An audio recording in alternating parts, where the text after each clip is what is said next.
Hi guys, how are you doing? This is Madhvi from TaroticallySpeaking.com, and today I wanted to make a video to talk about 2025.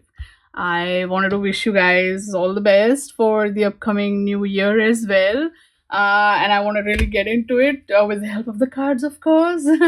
But before I do that, let me wish you in my own sort of special way. That's what I came up with. I hope you like this. It's a very cute, I think, cute idea.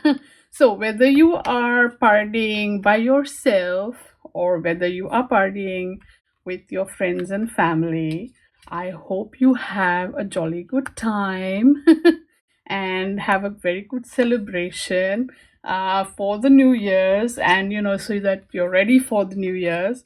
And I hope you receive lovely gifts and you also share your lovely gifts with the rest of the world. Isn't this cute? I liked it. I liked it. It's something, it's just me, maybe. It's something I kind of just obsessed with. All right. So, what I'm trying to say is have a lovely, lovely, tarotically amazing, fantastic new year. Um, right? Okay. So there is something that I do want to talk about, and it's very interesting. And since I look at everything, from the lens of tarot, my first love, I am going to share my thoughts about this with you, because 2025 is coming up, and 2025 is a 9 year, which from a very numerological point of view is very significant, because in the journey of numbers, excuse me, from 0 to 9, right? 9 is the last number. So 9 is all about wrapping things up. Okay. And this is very, very interesting, and I'll tell you more about this. But first and foremost, let's look at the major arcana cards that are associated with the number 9. We have the Hermit, right? And we have the Moon. And we know Hermit is all about solitude. It's about going deeper within. It's about listening to your own inner voice, your own inner wise man, as it were, and sort of, gaining that experiential wisdom in such a way. It's sometimes like we know things, but we aren't able to articulate them and share them. But in the Hermit, we will soon sort of bring ourselves to that point where we can share them, if it comes to that, if people ask about it. But then there is a shadow aspect, right? This is card number 18, which also adds to a 9. And the shadow aspect here is the Moon. Interestingly, Hermit is also kind of in a twilighty space. Moon is literally in the, this is an eclipse happening, which is interesting. And as I'm recording it, today is the 29th of December, 2024, and tomorrow, 30th of December, is actually a new moon in Capricorn, and Sun is also in Capricorn. So it's quite an intense thing. But here we have the Moon here, and Moon is now about reflections. It's about illusions. It's about confusion. It's about creativity, intuition. It's a this card is kind of like a mixed bag. It has both positives and negatives. It's about the primal fear. It's about the deeper aspects of the subconscious. It's your fears sort of rising up, but you are dealing with them. There's all this, and once you traverse through this fear, right? Once you do that deep shadow work, you traverse through it. On the other side, you will have more clarity than you ever thought was possible. Yeah, this is the clarity, this is the truth that will come up. See, but this is the thing. 9 years are interesting in and of itself, because they talk about wrapping up some big cycles in the story. And there is another reason why 2025 is interesting. Actually, 2025 and 2026 both sort of together as a group, right? So 2026 will become a 10, which in our major arcana is your Wheel of Fortune there, right? What else can become a 10? We have the Magician, which is a 1, right? 10 is like 1 and 0, kind of 1. What else? Is there any other card? No, this is 11, 13, 14, 15.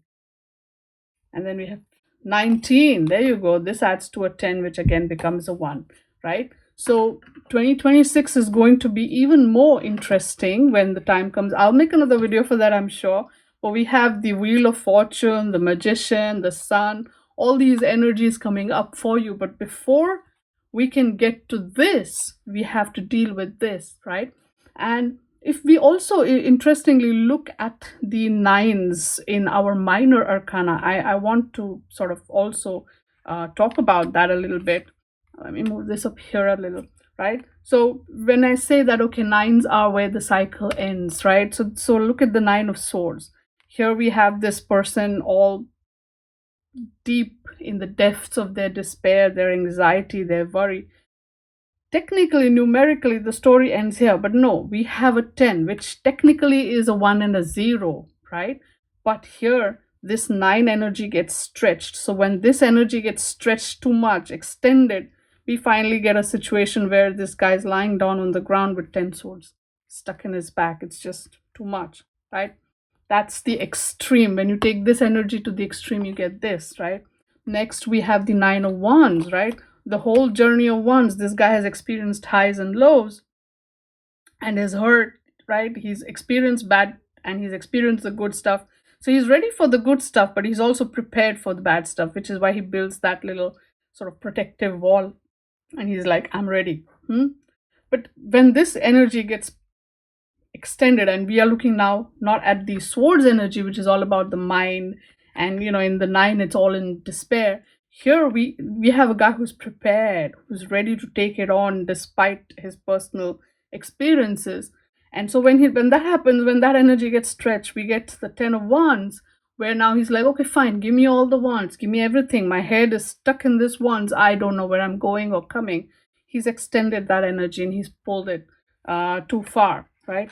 Ultimately, sure, like you could say, then this 10 of Wands will then go back to the Ace of Wands, the one, like 1 and 0, right? Numerically, right? Which is all great, but still, we're here. This is how, actually, to be fair, 26 and 27, 25 and 26 will kind of shape up in the very mundane realm, you can say, with the mental stuff, the passion stuff, right? Then look at your 9 of Cups and 9 of and 10 of Cups. You have this guy, he's happy solo, right? He's contented. But when that now this is a pretty picture, there's a happy situation. Now that contentedness stretches over, and boom, we have like a happy family situation. The same thing happens with your pentacles. This is again positive, right? So we have two negatives ish and two positives ish, right? Like that. So here we have this woman who is enjoying the beautiful material luxury that she has created. But stretch that further. Now we have a family and there's a legacy. There's like 3 generations here. And so that whole material happiness has been stretched over. So this is the pentacles part. So what I'm trying to say here is that yes, although 9 is numerically everything's wrapping up, but there's more.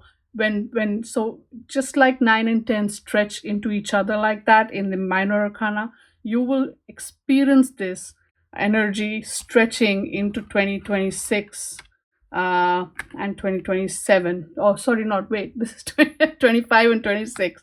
2025 and then stretching into 2027 6. My bad. I'm just right. So there is another reason, like I said, the numbers are an interesting thing, and you could totally journal this.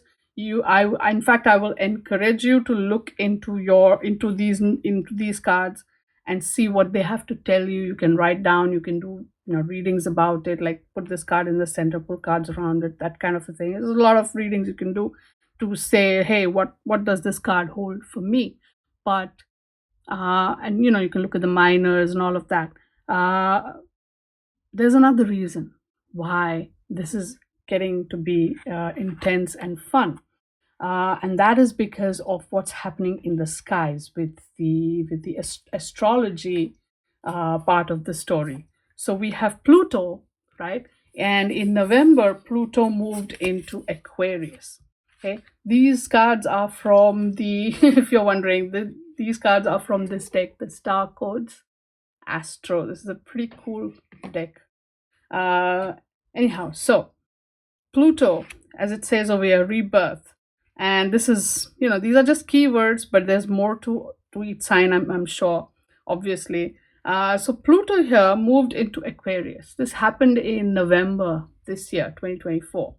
And although a lot of things are already sort of being, getting to that point, we also see a lot of things that will get there, because this is going to be there for like 20 years, right? And in tarot terms, Pluto is judgment, right? So we're looking at this card. And Aquarius, where is that? Oh, did I not pull those cards out? See, this is how I got unprepared. All right, so Aquarius is the star. Okay, so imagine now from the lens of tarot, what do you think is going to happen? We have this whole judgment energy where, some things are going to happen, right? Big major, revelations, perhaps announcements, perhaps things are going to, being thrown out in there, which will create this whole, rebirth energy. But for rebirth to happen, first something has to die. Remember, Pluto is also kind of Hades, and is so, rebirth means first there's a destruction and then there is a rebirth, right? So this is that energy. And in the sign of Aquarius, we are talking about ideas, concepts, philosophies, right? With the star, this is all about hope and positivity here in the tarot. But yes, this is also ideas, this is communication, this is philosophy, this is how we technology, yeah, this whole suddenly, AI popping up everywhere. This is, the beginnings, where our own ideas about the world will change, our philosophies will change, our but before they change, the old ones have to be completely destroyed, right? So revelations will happen wherein our old philosophies, our old beliefs will be destroyed. We will understand that, hey, and especially if you're looking at this energy of this moon, and here we have this hermit, all the contemplation, all the shadow work, so on a personal level, and all that, this is going to happen. We are going to see these things happen. So this is already starting, and this is for the next 20 years. So remember, this is not going to happen tomorrow, but over 20 years, slowly there will be a destruction of whatever these ideas and ideologies and philosophies are, and then there will be a rebirth, a new one formed from those ashes, right? Meanwhile, meanwhile, we have what's how gonna happen next? We have Neptune, and Neptune is gonna go into Aries, okay? And Neptune is your Hanged Man card. So Neptune, in that sense, Neptune is, we are talking about the energy of, it says here vision, but it's about imagination, fantasies, illusions, and even the sort of disillusions, right? So all the things that come in that realm. And in our tarot, that's the Hanged Man, right? That's the card of looking at different perspectives. So that's your vision there. It's looking at different sides of the story. So just like you have illusions and disillusions are like two sides of that same coin. So you have fantasy and imagination, and then you have the other part. Oh, the word is escaping me. Disenchantment is coming into my head. But the where deceptions, yeah, there you go. So all these things happening. And in the sign of Aries the ram, which in our tarot is the Emperor card. So this is the energy of sort of, going, this is the first sign right out of the gate. The Aries ram has to sort of run and get what it wants. This is pure fire, this is water, right? Elementally, they are just like going to at least, you know what I'm saying. Like Pluto and Aquarius, at least fire and air support each other. Here water and fire, they just cancel each other out, right? So either the water will boil, or you'll have a lot of steam in the air, right? And this is the Emperor card, which is all about power and control, stability and structure. But then in this energy, we have Neptune. And Neptune is going to be there for 14 years, creating illusions and fantasies and disillusions and disenchantments. And so there will be perspectives about power and authority and control and stability and all of those things. Those will change. We will go through this. We will see through those illusions. And combined with this energy of the change that Pluto is bringing, the way we see things, when this combines, right, our philosophies change, our perspectives about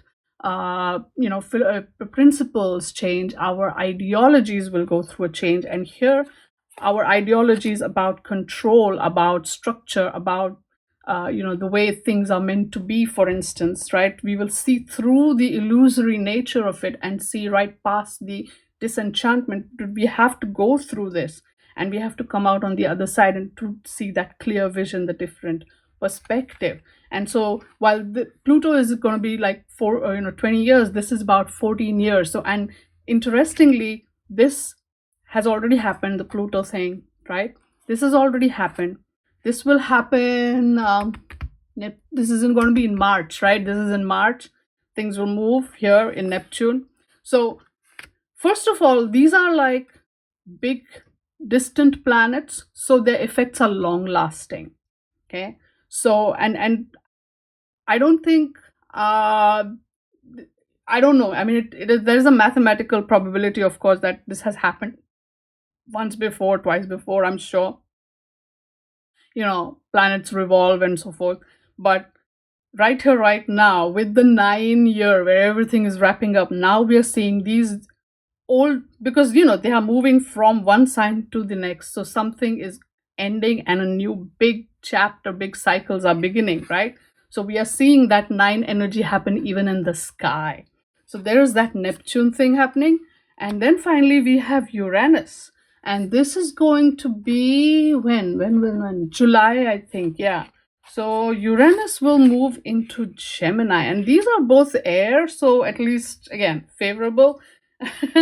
and so while our philosophies and perspectives and ideas and principles are changing, and we are seeing through the illusions of power and structure and trying to come out on the other side with a different vision of what it is, Uranus in Gemini is all about communication. It says you cross pollinate, right? So we are looking at dual sides of everything. We are looking at two different perspectives of everything, two different sides of the same coin, kind of an energy. And in our tarot, that is the Lovers card. So we are looking at two different opposing energies, opposing perspectives, opposing ideas. And this is choices, this is options, but also communication and connection. So we are looking at this, but again, there's a duality to it. And Uranus is your fool. It says change here, but it's also about unpredictable, rebellious energy. It's about just doing something just out of the blue, impulsively, just like the Fool card. So now you have this is air energy, so it's all very mental as well, very much in the swords realm in a way. So you have this impulsive energy and this communication energy, the dualistic communication energy. So this is 7 years, the next 7 years, because after that it will go into Libra, which is again balanced communication, your Justice card, right? So we're looking the next 14 years like that. So again, this impulsive energy going, even in Libra, it will be nuts, right? Think about it. Libra is this Justice card. So we're looking at a period where the dualistic perspectives, two different perspectives come through. And with this, very rebellious Uranus energy, you are looking at impulsive, rebellious communications, impulsive, rebellious ideas, that have two different sides to them, perhaps two different perspectives. So we are looking at all these things come through. So the next 7 years is this. On top of this, on top of this. So we have these big picture changes coming up, or rather already taking shape around us. And so we are talking about old cycles ending, new cycles beginning, and this big 9 energy, 9, and of course the big 10 energy that that's going to come next year. uh, all of this playing together, and when the tens come, 10 also brings the one, so you have these aces to kind of guide you there additionally. So you have all of this happening. Now, how does this affect you or me personally, right? Like, if you guys are on YouTube and you're looking at some astrology videos and what have you, I'm sure you must have seen a whole bunch of them. Pluto transit was a huge thing, but there's more that's happening here, and there's a lot underneath the surface that people are sort of, looking to sort of excavate. But people are analyzing the bigger picture, the big broader picture. They're looking at all the wars, they're looking, and yeah, sure, all that is going to happen, it's coming. I'm not going to deny that, because these kind of changes, they bring all that, right? I mean, come to think about it, we have all this energy of the emperor that is going to be sort of challenged. Communication is going to be challenged, right? We are looking at all right. So how does that translate for you and me? That's the part, that's the fun part in a certain way. How does this translate down for you and me? So let's look at that again with the help of the cards, because why not? I'm just trying to arrange things a little bit. All right. So again, I'm using these cards from these Star Codes Astro deck, because I like the cards. Okay, so we're looking at the different houses, and I'm just going to go through a few examples very randomly here. So for example, if in your chart, now this is, again, you have to pull up your chart. You can go on to, there are so many different websites where you can look at your chart by putting in your date of birth, place of birth, and time of birth, and then your astrological chart gets thrown up. And let's say, for example, very randomly, you have fifth house, right? It says fifth house is about passion, and passion is great, because fifth house is also creativity. Fifth house is literally all that you are going to make happen. And so let's take the first example. Let's say in your fifth house you have Aquarius. Okay, so now in the house of sorry so in the house of creativity, fifth house, right? This is where, as you can see, there's painting and whatnot going on. So in this house of creativity, let's say you have the sign of Aquarius, which is all about ideas and philosophies and whatnot. So it could be that your creativity is shown in that area of life where you come up with some really creative ideas, philosophies, concepts, thoughts, that sort of, that's your person. So that's how you are as a person, and all that you create comes from this great interesting sort of space where you have something very radical, very very interesting, very brilliant, right? And it's a very completely different perspective already. That's the energy there. And then Pluto is now going to come and stay in that house for about 20 years. So what will happen is a big shift. Oh, the cards are not being seen. There you go. See, good. I'm looking at my thing. So Pluto comes in. What do you think will happen? It's the card of destruction and rebirth. So your creative ideas, your creative ideologies, your creative philosophies, your creative perspectives, first of all, the old ones will go. Something will happen that will just create that shift. Something will happen that will bring about that radical perspective change, or even just the old ways will disappear, disintegrate. And then from those ashes, a new way will be born. So you can expect to see a very different, but again, this is going to be spread out over 20 years. Remember, this is not going to happen in 2 days. Think about this. So over the next 20 years, if you have Aquarius in your fifth house, you will see a very different kind of creative output starting to happen. And that'll be nice. Yeah, that'll be fun, right? So that's how it will show up if you have Aquarius in your fifth house. Let's take another example for Gemini. Gemini, where, let's see, which house is this? Sixth house. Brilliant. So, sixth house is about sustainability, but this is actually about your routine. Hmm? Sustainability. That's the one word they've put here, but sixth house is about routine, sixth house is about health, sixth house is about um, debt, struggles, right? How you sustain yourself through this. So your health, your mental, physical, emotional health, your financial health, all of it. And there you have Gemini. So Gemini brings that duality. Gemini brings that concept of, two different things. So you might see a dual energy that's already there. That's kind of like your default setting, right? You have two different ways that you approach both your health, your debt, your routine, right? It's you'll always see you have this personality. If you have sixth house Gemini, you will have different ways. You will have a very interesting dualistic way of going about it.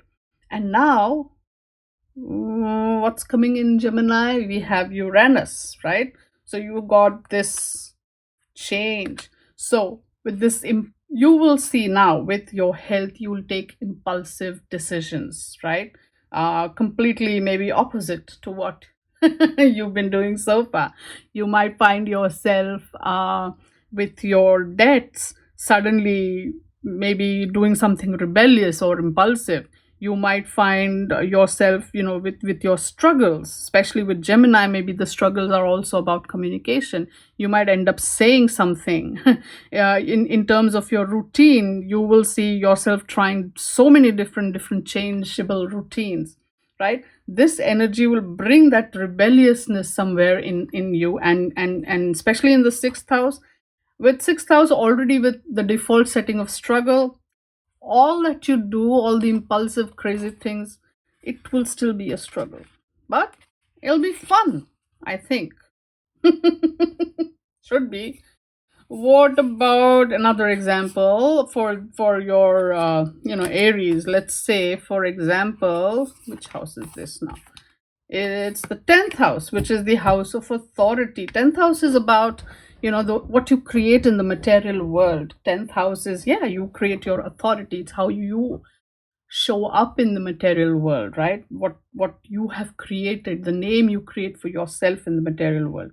And there you have Aries, right? So you could see, like, 10th house is also called the career house. So with Aries there, it's like you start so many new things. You could be starting all sorts of businesses. Aries is the businessman, right? You start your own business every few years, or you are a consummate business person. You don't, jobs are not your thing.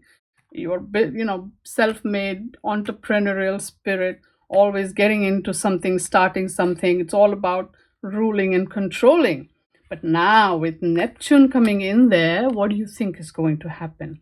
Right? You are going to start to see through some illusory aspects of this 10th house energy. You're going to start to see, maybe get some, you might get disenchanted there, and that will bring about that perspective shift that will see you ultimately come up with a different vision. You might, with that Aries energy, but you will now go in a completely different direction, perhaps.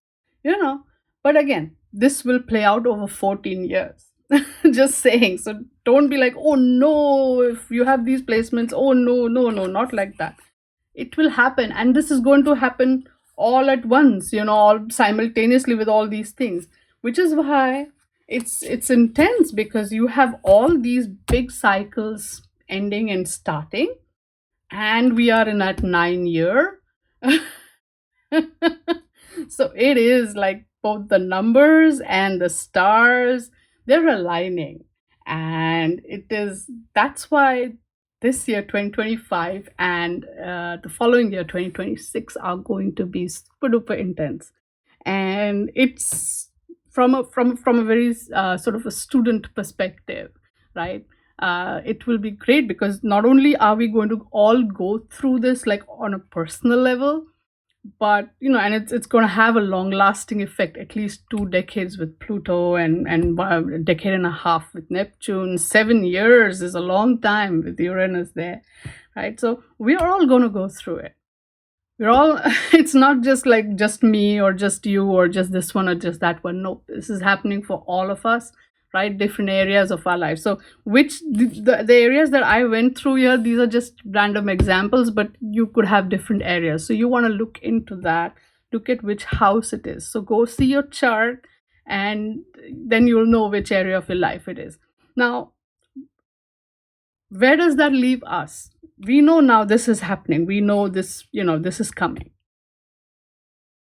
Does this mean that we're stuck with this? Does it mean that, whatever is going to happen, we have to just sort of, we are going to be tossed along with the tide? Not at all. Not at all. I don't believe in that. I believe we all have free will, right? I mean, there's destiny, but then there's also free will. We all have it, and we all can totally make a use of it. Mm, as I tell everybody, like, when I've been doing my annual readings, I finally wrapped all of them up and sent them. But as I tell all the people that I read for, that having these tools like tarot, like astrology, at our fingertips. It's not just, oh, this is going to happen, so now you're locked into this, whatever the prediction is. We have free will. We, even if, let's say, we cannot change the event that is going to happen, we can change how we react, how we respond, how we deal with it. Forewarned is forearmed and all of that, but we, certain things we can change it, or we can partially change it, we can partially redirect it, perhaps, even depending on how much we put in the effort. A lot of these, even, or even if I say, okay, all right, this is destiny, you can't change certain things, but you can change how you are impacted by it, how you are affected by it. If it's also like a lot of the mindset things.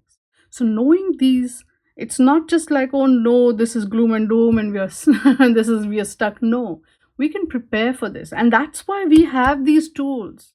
That is the whole point and advantage of having tools like these at our fingertips, is that we can then sit and work with our own mind, our own energies, and we can look at these cards, or the stars, or whatever system of divination we prefer. We can look into it, we can understand the deeper implications that come through it, and we can effectively make those changes, right? Challenges, that's part of life, and I don't say that lightly. That sixth house thing, oh my goodness, you have no idea. I had Pluto in my sixth house these past 20 years. Okay, believe you me, I know what that struggle is. I know it so intimately, it is not even a joke anymore. But my but the point is, somewhere along the way, I have also developed this weird humor, and I'm looking at it like, ha ha ha, like, okay, I get it, right? This struggle really puts you through it, puts you through your paces, and you come out on the other side fearless. At least I have emerged, or I'm emerging a little more fearless than before. But life, it doesn't end there, it doesn't stop there. It goes to the next house. The planets keep moving. So what I'm trying to say is, my cards have helped me. They have been there by me. And it's interesting because the Neptune cycle, like 14 years, remember? Uh, Prior to this, Neptune was in Pisces, and that's when I got into tarot, right? And as it is exiting it, and eventually it will go into Aries now, but as Neptune is exiting Pisces, I'm getting into astrology, which is fun. And see, this is the Pisces card, isn't it? So these things are quite interesting, I will admit. I'm just trying to tell you that at the end of the day, we have the tools, we have the information, but just having that information is not enough. We need to work with it. We need to consistently keep plodding away at it, little by little, little by little. And we can always reach out to our cards. We can always look at our chart. We can always say, oh, this is what's coming, right? We can see it around us. But at the end of the day, that's not the only thing. We can ask the cards for guidance, for help, for information, for and not just that. We can also, we have to work with it ourselves. That's what I'm kind of getting at in a hope, hopelessly long-winded way, is that we have also got to work with it. And as we do, we will slowly, hopefully,